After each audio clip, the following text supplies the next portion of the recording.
below par, if I'm being honest. I kind of want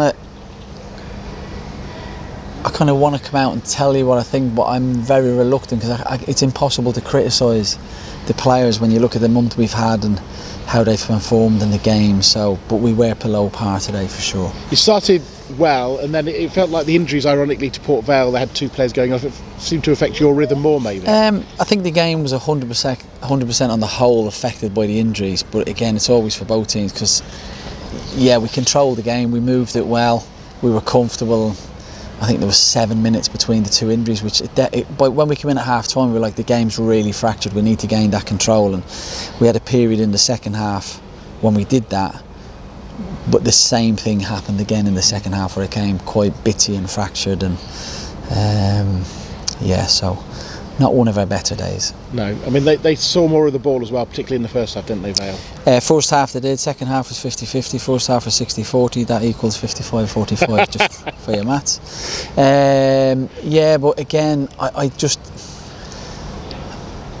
I keep saying this every week, like we concede a lot of shots each week, but they're all from miles out of the box with no real purpose, and probably the only real save we had to make we didn't deal with, which cost us the goal. So now the flip side of that is we in the final third we didn't walk their keeper at all. We'd one brilliant opportunity in the second half, which a 1v1 which we didn't put away, but our execution and decision making in the final third was really, really poor today.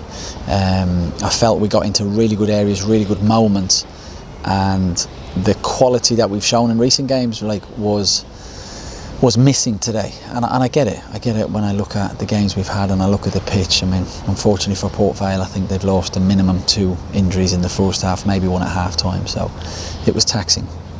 Jimmy Walker, who was summarising for us today, saw the pitch, talked about the pitch. Don't want to make excuses, but it's made it a harder game for both teams?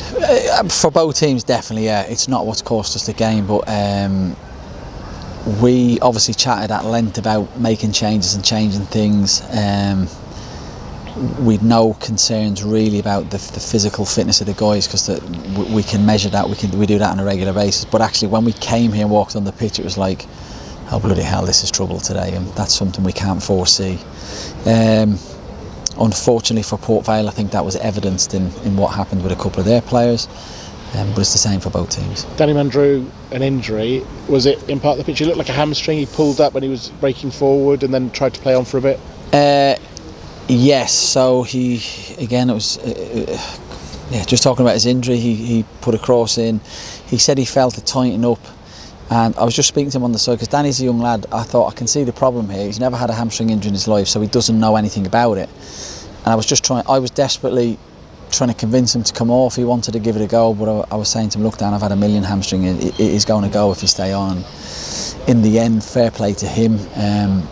I mean, ultimately it's my decision, and we said we'd give it 5 minutes, and then ultimately in the end we decided, if he has to miss a game and play 6, that's what I was trying to say to him, don't play a game and miss 6. And so, if anything, we caught it at the right time. That's the thing, isn't it? If you miss him for the next 2 and then you have him after that, you don't want to miss him till Christmas or whatever, do you? No, absolutely. It's for any player, and I'm a new manager, but I've been around a long time, and I've done it myself.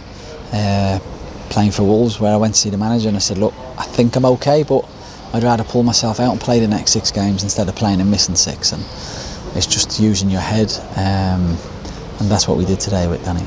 And it's like you said right at the start, it's look at the month really. Of course, pick out the bones of a disappointing afternoon, but look at the month. Look, it's impossible. We're chatting about it in there, and as a staff we were